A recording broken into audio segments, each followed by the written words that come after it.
Assalamualaikum dan salam sejahtera. Nama saya Nur Awanis binti Muhammad Asyari.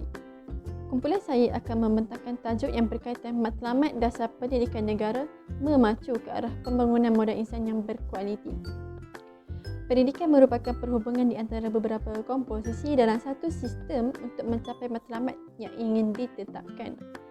Pada hari ini, pendidikan merupakan perkara terpenting bagi menentukan kualiti hidup manusia dan mampu mengorak langkah ke arah pencapaian pekerjaan yang diingini. Pendidikan tidaklah terdiri dengan sendirinya dan memerlukan pragmatisme yang rasional. Berdasarkan definisi yang dikemukakan, pendidikan memerlukan falsafah yang berperanan dalam mencari jawapan kepada permasalahan asasi manusia. Segala yang menjadi buah fikiran manusia boleh ditakrifkan sebagai idealisme yang berkait rapat dengan kehidupan seharian. Oleh yang demikian, Dasar pendidikan negara telah melaksanakan pendidikan yang berterusan dan mempraktikkan pembelajaran sepanjang hayat dalam perkembangan potensi masyarakat. Seperti yang dapat diperlihatkan, pendidikan di Malaysia melibatkan pendidikan kebangsaan yang terdiri daripada pendidikan prasekolah, pendidikan rendah, pendidikan menengah, pendidikan lepas menengah dan kemudian diikuti dengan pendidikan tinggi. Assalamualaikum warahmatullahi wabarakatuh. Nama saya Nik Muhammad Husnul Firdaus bin Anwar dengan nombor matriks J20A0726. Untuk pengisian seterusnya, bagi tajuk Matlamat Dasar Pendidikan Negara memacu ke arah pembangunan modal insan yang berkualiti, saya akan menerangkan latar belakang pendidikan negara yang telah bermula di Malaysia sejak tahun 1957. Pada peringkat permulaan, Dasar Pendidikan Kebangsaan telah diperkenalkan menerusi Ordinan Pelajaran 1957 yang dizahirkan daripada Laporan Penyata Razak 1956 semasa penjajahan British. Kemudian pada tahun 1961, Dasar Pendidikan Kebangsaan digubal semula bagi tujuan penambahbaikan dan hal tersebut telah menyaksikan Laporan Rahman Talib pada tahun 1960 telah dimaktubkan ke dalam Akta Pelajaran.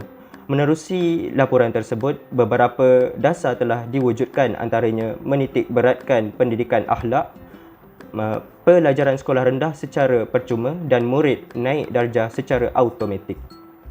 Seterusnya, pada Dasar Pendidikan Kebangsaan telah dikaji semula oleh Jawatan Kuasa Kabinet bagi membaiki semula kekurangan yang terdapat dalam dasar, sehinggalah pada tahun 1996, Akta Pendidikan diperkenalkan dan mendapat perkenan diraja pada 15 Julai 1996.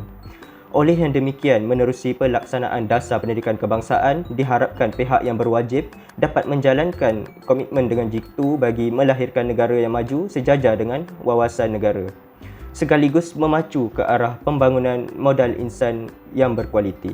Program kurikulum dan co-kurikulum juga merupakan suatu usaha yang dapat melahirkan modal insan yang bertaraf dunia. Yang mana kita tahu bahawa pembangunan insan ini perlu dibentuk secara menyeluruh dan perlu merangkumi beberapa aspek, iaitu aspek jasmani, rohani, emosi, aspek intelektual dan juga aspek sosial. Antara program yang dapat membentuk pembangunan insan ini adalah program MBM, MBI. Yang mana program MBM, MBM ini dia memartabatkan bahasa Melayu dan memperkukuhkan bahasa Inggeris. Dalam program ini, dia dapat mengajar remaja agar dapat melatih diri mereka untuk berkomunikasi dalam menggunakan kedua-dua bahasa ini, yang mana ia sangat penting dalam suasana global sekarang dan juga untuk membangunkan ekonomi negara pada masa hadapan. Hal ini, program ini dapat memberikan remaja tahu bahawa mereka dapat mempersiapkan diri mereka untuk menghadapi cabaran ataupun suasana global pada masa akan datang. Selain itu, kurikulum pendidikan Islam juga. Dia merupakan salah satu pembangunan insan yang dapat membentuk peribadi seseorang melalui ajaran Islam. Assalamualaikum dan salam sejahtera. Nama saya Nur Syasha Atira binti Muhammad Suhaimin dari kumpulan 12. Dalam bahagian saya akan menerangkan tentang sistem pendidikan kebangsaan. Sistem pendidikan merupakan perkara yang telah dilaksanakan oleh masyarakat untuk menyampaikan ilmu pengetahuan serta kemahiran kepada semua orang, terutamanya golongan muda atau generasi Z, supaya dapat lebih memperkembangkan potensi dan bakat diri masing-masing. Sistem pendidikan kebangsaan merupakan perkara yang utama dalam pelaksanaan dasar pendidikan kebangsaan di Malaysia. Terdapat 3 peringkat pendidikan yang utama di Malaysia. Bermulanya pendidikan awal iaitu pendidikan prasekolah, seterusnya pendidikan rendah dan akhir sekali pendidikan menengah rendah dan pendidikan menengah atas. Institusi pendidikan pula terbahagi kepada 2 iaitu institusi pendidikan kerajaan dan institusi pendidikan swasta. Bagi pelajar yang ingin melanjutkan pengajian ke peringkat yang lebih tinggi, terdapat juga pendidikan lepas menengah iaitu pendidikan tingkatan 6, pendidikan asasi sains dan matrikulasi serta pendidikan perguruan iaitu institusi pendidikan perguruan.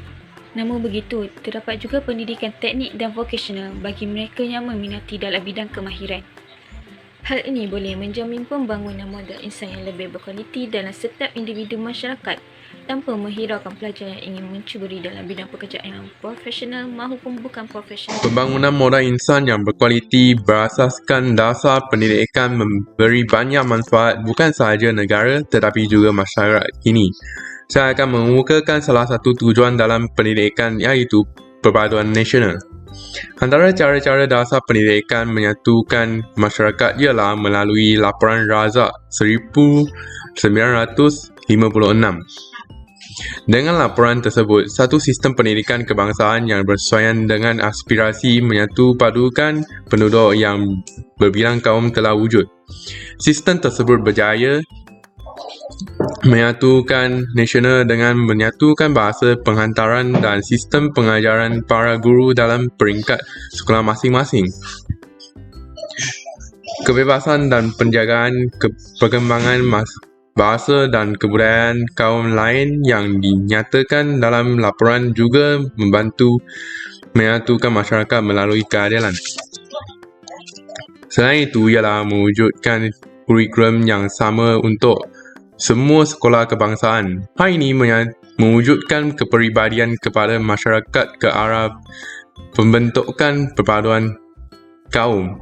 Nilai-nilai murni yang terdapat juga membantu modal-modal insan menjadi lebih berkualiti dan bersatu padu. Nama saya Lau Zuen dan nombor metrik saya J20E0463. Dasar pendidikan yang saya ingin bincangkan ialah pemberhasilan sekolah. Pemberhasilan sekolah merupakan insentif Kementerian Pendidikan Malaysia untuk mengupayakan sekolah dalam pengajaran dan pembelajaran serta pengurusan pentadbiran sekolah melalui penggunaan teknologi bagi melahirkan murid yang cekal menghadapi cabaran dalam kehidupan abad ke-21. Penilaian plan strategi pemberhasilan sekolah merupakan satu langkah sekolah dalam proses pemberhasilan sekolah masing-masing. Dalam plan strategi pemberhasilan sekolah melalui 4 teras strategi iaitu pemberhasilan pengurusan dan pentadbiran sekolah, pemberhasilan pengajaran guru, pemberhasilan pengajaran murid dan pelaksanaan sekolah berterusan.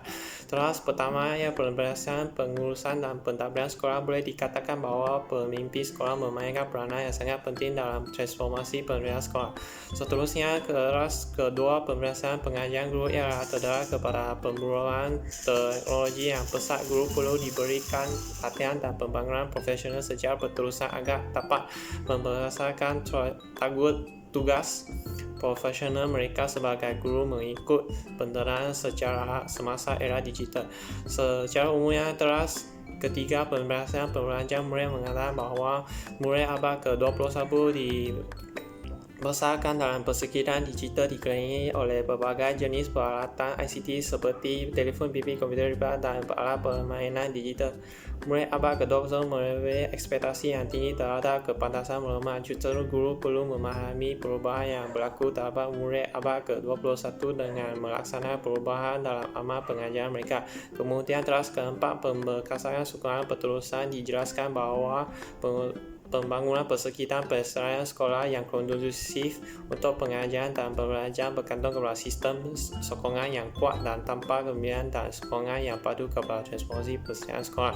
Banyak sekali penggunaan ICT yang tentunya berpotensi membawa perubahan dan pembaruan kepada sistem pendidikan ke arah menetapkan pendidikan negara bertaraf dunia. Bantuan pendidikan dikeluarkan oleh kerajaan adalah penting untuk membantu murid yang berkebolehan tetapi menghadapi berbagai kesusahan. Di Malaysia terdapat 405,441 buah isi rumah yang berpendapatan sebulan tidak melebihi RM2,208. Oleh itu, banyak bantuan pendidikan akan dikeluarkan untuk membantu anak-anak golongan kumpulan rentan mendapat pendidikan. Bantuan pendidikan boleh diasingkan dengan 3 kategori besar, iaitu bantuan kewangan, bantuan makanan, dan bantuan pengangkutan. Bantuan kewangan dapat memberikan sumber kepada golongan tersebut untuk memudahkan kesusahan mendapat pendidikan. Bantuan makanan pula dapat memastikan kesihatan golongan tersebut. Bantuan pengangkutan pula dapat menjaga keselamatan dan memberikan kemudahan kepada golongan untuk bersekolah.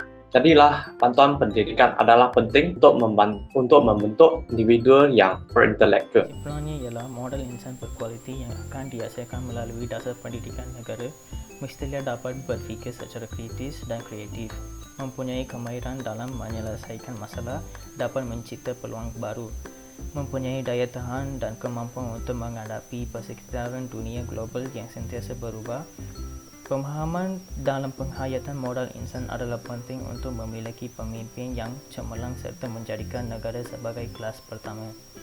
Cadangan seperti meningkat semangat patriotik dengan memastikan rukun negara dipelajari dan dihayati daripada awal persekolahan, membina penampilan yang positif dalam diri pelajar, memupuk budaya cinta ilmu pengetahuan dan sebagainya perlu dilaksanakan supaya dapat mempertingkatkan modal insan berkualiti dalam sistem pendidikan. Akhirnya, penyelesaian oleh semua pihak dalam menangani cabaran dasar pendidikan negara dapat menjayakan pembangunan modal insan berkualiti dalam sistem pendidikan di negara Malaysia. Sekian, terima kasih.